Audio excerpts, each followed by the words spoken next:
Hi friends, in this video we are going to see how to integrate test automation suite with Jenkins. I'll explain it in a way step by step. These are the different steps we are going to talk about. The first step is a create automation suite. I assume you would be having your own automation suite, but for this demo purpose, I have created a very basic sample Maven project. This is my project. I have created one class and there is a one test case, and this is a testng XML. And so you can see the testng XML is configured to run the specific case. And this is the pom.xml. I have three dependencies, the testng, Selenium, and Selenium Java. And there are two plugins I configured here. It's a Maven Surfer and Maven Compiler plugin. This is a very simple project I created for a demo purpose. And let's running this and see how it works. I'm just using a Maven test. Let's run this.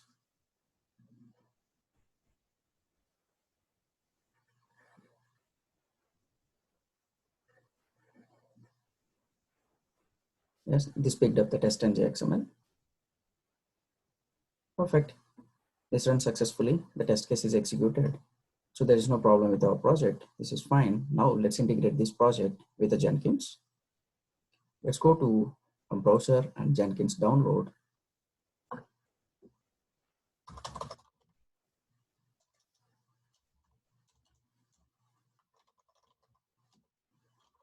Jenkins.io is the official website of the Jenkins. Let's go to a download.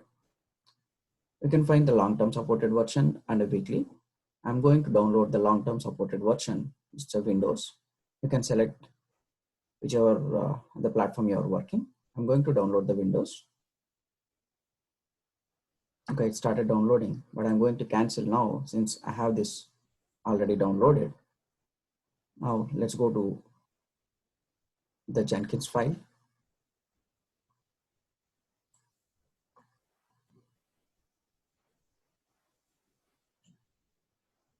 This is my folder and I extracted. This is the application.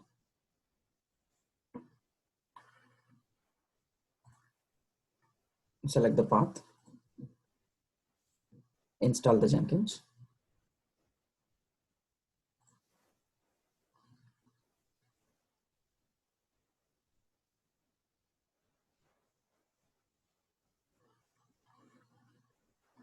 Click finish. Now you can see in a new tab, your Jenkins will start loading, but it will take a moment, probably a minute.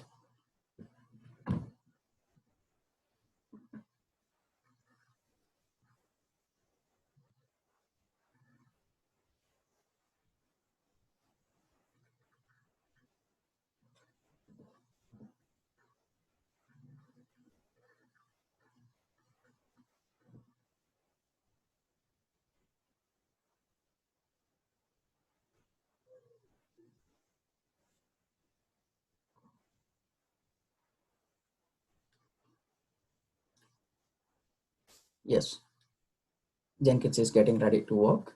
And the default port for the Jenkins is 8080, as you can see on the URL, localhost colon 8080.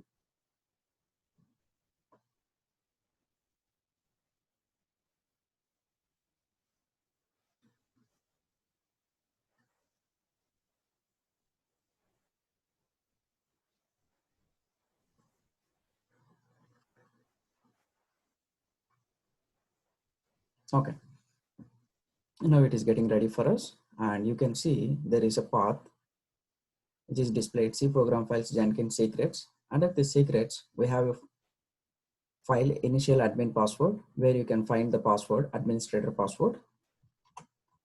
I'm going to the folder, secrets folder, and this is the file. Open it with the notepad. You can copy the administrator password.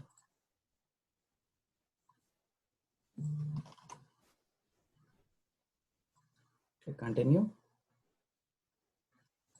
Then it will give you two options. You can select your own plugins or you can install all the suggested plugins by the Jenkins. I select install suggested plugins. Approximately, it may take a minute to install all these plugins, which suggested by the Jenkins.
The process is about to complete. Let's wait for a moment.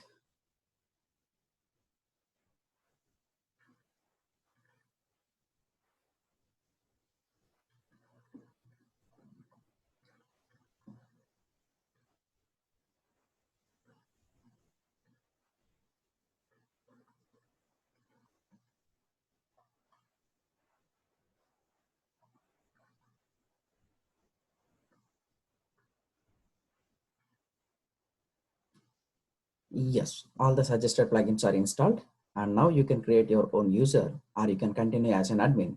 I'm going to create my user here, selecting. You can enter own password.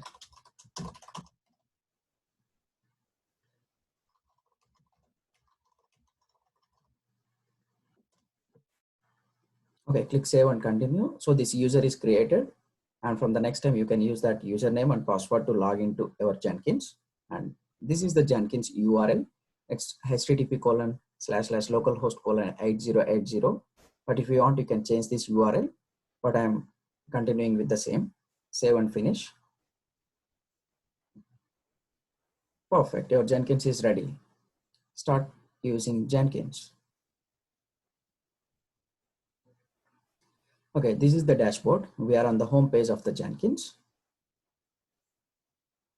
Now first two steps are done. We have an automation suite and the Jenkins is downloaded and installed successfully with all the suggested plugins by Jenkins. And now the third step is a plugin management. We are not pretty sure all the suggested plugins are really enough for our project to run from the Jenkins. Let's go to a Jenkins, manage Jenkins here.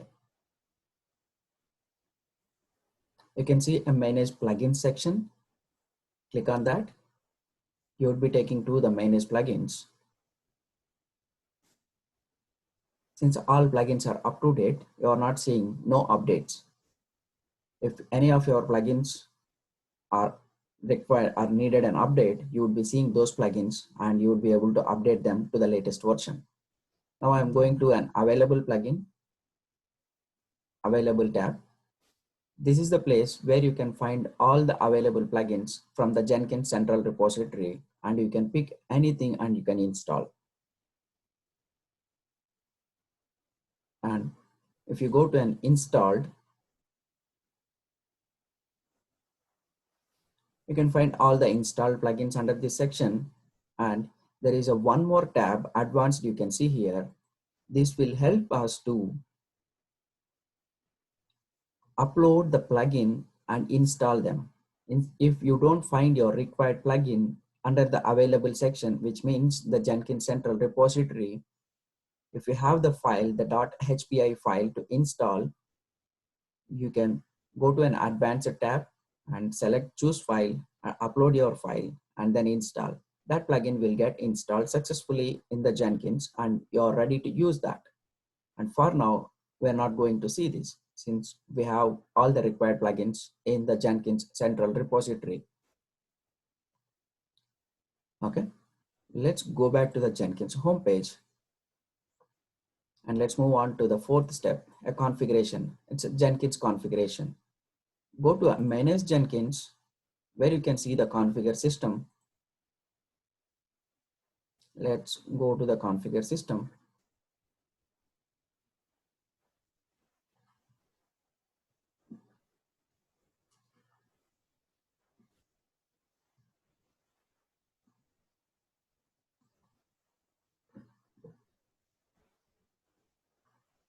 Okay, we are on the configuration.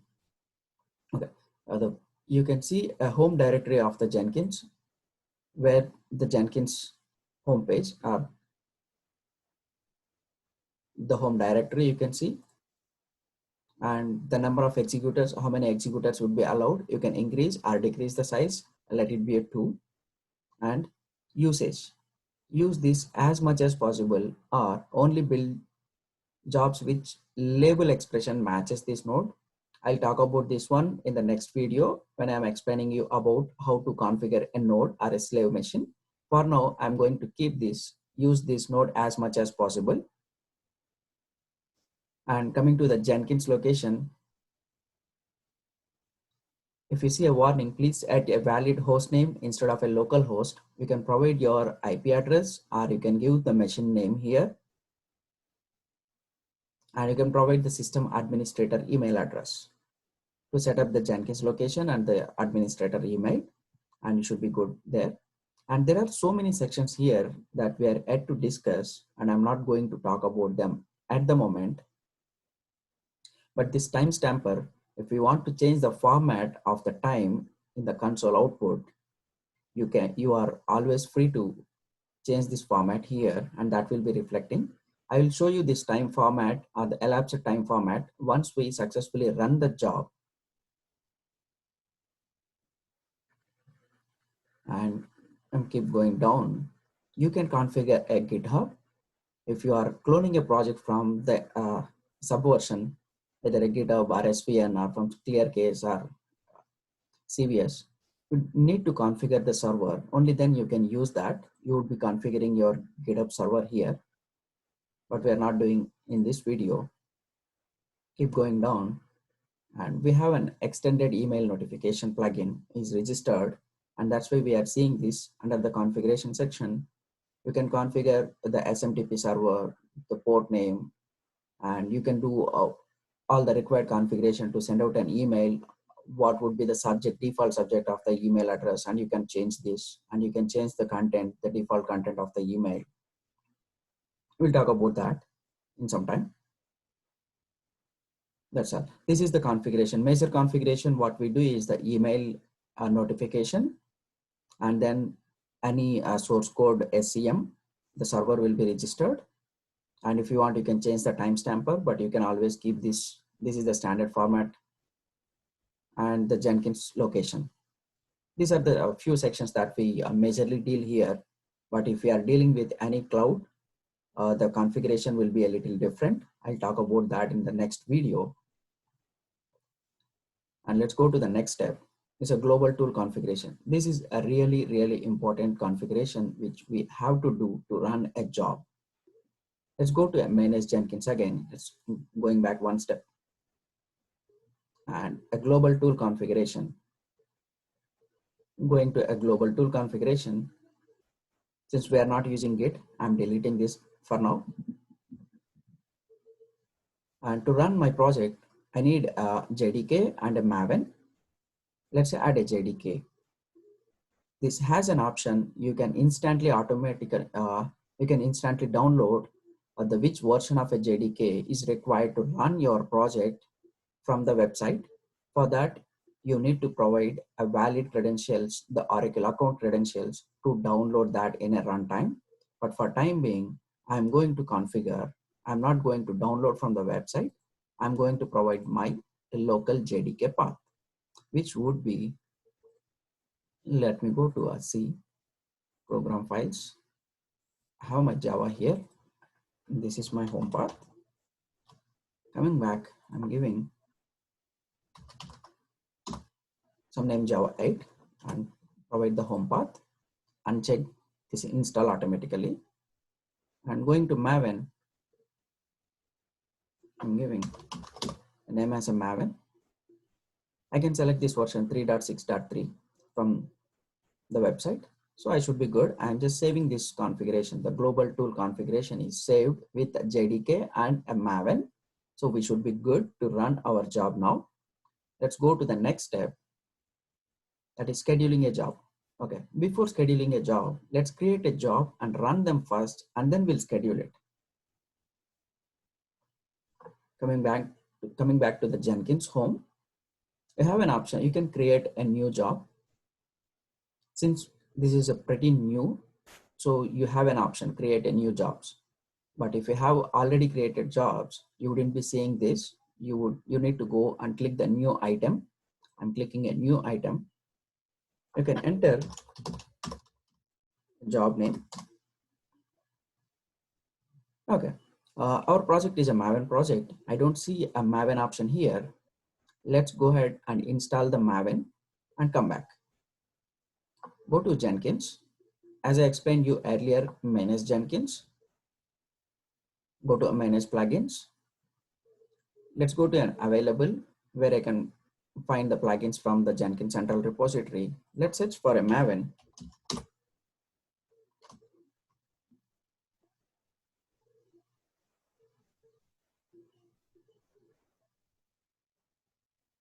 Okay, all the plugins related to Maven are filtered here. Now, I believe the Maven integration, this plugin is sufficient for us to run now. Select the checkbox and you have an option to install without restart or download now and install after restart. I'm clicking on install without restart. But still, if you want to restart Jenkins after the installation is complete, if no jobs are running, I can check this checkbox.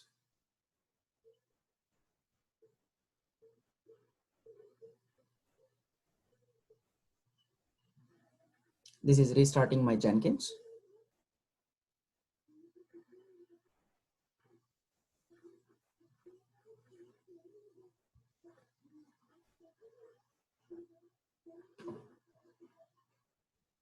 It will take about 30 seconds to a minute.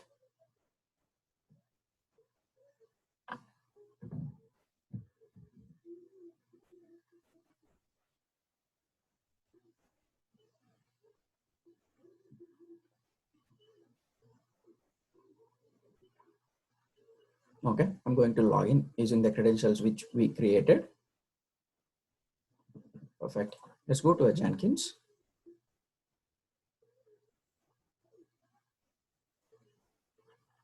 Click a new item. Now you can see the Maven project. I'm going to select test job. Click the Maven project and click OK. You will be landing on the job configuration page.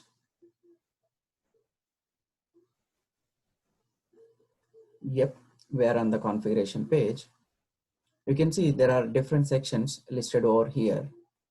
General, source code management, build triggers, build environment, pre-steps, build, post steps, and so on. You can provide the description of the job, what this job does actually. Okay, this job is created to run automation. Just give something and going to a source code management. Since in this video, we are not dealing with the source code management, since the project is located in my local, so I am not doing anything. But build triggers, this will talk about it, build periodically, which means we are going to schedule a job using this build periodically option. Let us complete the job and then we'll come back here. Build environment. As of now, we are not doing anything with the environment, but the options are available. Delete workspace before build starts, which means this will delete the workspace before any new build starts. This is always useful. If you don't want any history, you can delete. Let's go to a pre-steps. Pre-steps is before you perform your build, before you execute your pom.xml, if you want to do some setting or a configuration or anything required before your automation suite triggers, you can perform under the pre-steps, because we don't need any pre-configuration for the demo project. I'm moving on to the build step. Here, it actually asks for a root POM and goals and options. So root POM is nothing but where your pom.xml is located to trigger. My pom.xml is located. Let me get the path. Okay, this is my pom.xml provided here, and goal, I'm going to set it up clean install. This is my goal. Okay, if we want to configure an email notification, we can do it under the post build actions. So I'm not doing now. I'm going to save this job configuration. That's all. We have created our job successfully, and this is the job. And you can see there are different options here: workspace, build now, delete a project, or a configure a project. And if you click this configuration, again, you will be going to the configuration section. You can update if you want anything, but we are good with this configuration. I'm coming back. If you want to run this job, you're going to click this build now. Let's click build now and see what will happen.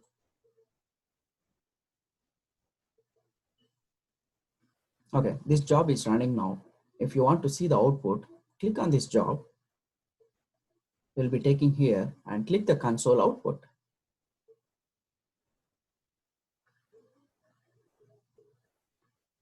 Okay, it is running.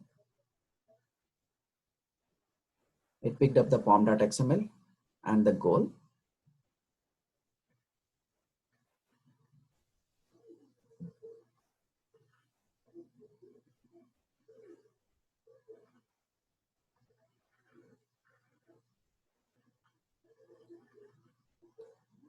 Perfect. This picked up the suite, test engine suite.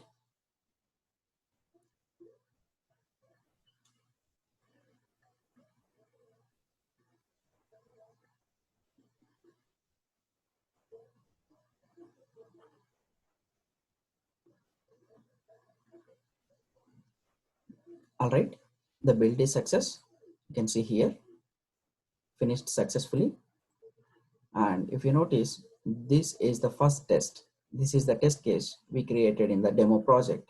Number of test runs, 1, 0 failures, 0 errors, and 0 skipped. This is the exactly same output we noticed when we run this as a Maven project from the pom.xml. So the integration is perfectly working, no issues. Let's go to the 6th step here. Now we have a job and you run it manually. Now, if you want to schedule this job to trigger at any time whenever you want to run them or a nightly builds, let's come back to the job, go to your configuration,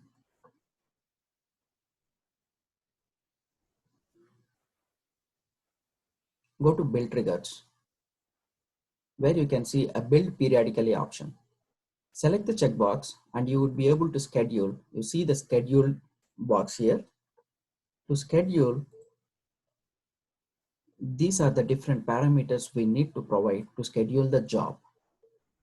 To understand this in a better way and deeper, so you can read through this documentation. This is very clear and you would be able to configure your job schedule if you go through this.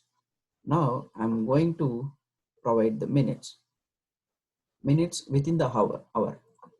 Let's say I'll be giving 10 to 20 minutes. My job is going to pick between the 10 minutes to 20 minutes of the specific hour. Now I'm going to give the hour. Let's put 11 o'clock. Then date of month, the day of the month, which I'll put a star, so any day. And again, the next one is month. I'll put star again for any month it's going to run. If I want to restrict to a specific month, I can provide the range. And then day of the week. If you want to run all the 7 days, your free to provide 0 to a 7. So your job will be scheduled to run all the 7 days. But if you want to restrict, you can put like 0 to 5 or 0 to 4, and that will be running only on the 4 days, starting from Monday to a Sunday. Okay. Now I put a 0 to 7. Let's see. You can see this new line is added just below the schedule, which means this is saying your scheduled, this parameter, the configuration, would last have run at Saturday, April 25th, 2020, 11:18. See, you can see the 11 is an hours that we provided and 18 minutes, which is in between 10 to 20, and would next run at Sunday, April 26th, which means tomorrow, again at 11:18:21 a.m. EDT Eastern Time. This is how you will be scheduling your job. If you save this job with this scheduler, this will be picked up every day at 11 o'clock between at 10 to 20 minutes. Post 11, it may pick at any time between 10 to 20. That's all with the build periodically plugin configuration. This is how you schedule the job. And in the next video, we are going to see how to parameterize a job, which means how you can pass a parameters to your automation suite from Jenkins. Thanks for watching this video. Have a nice day. See you.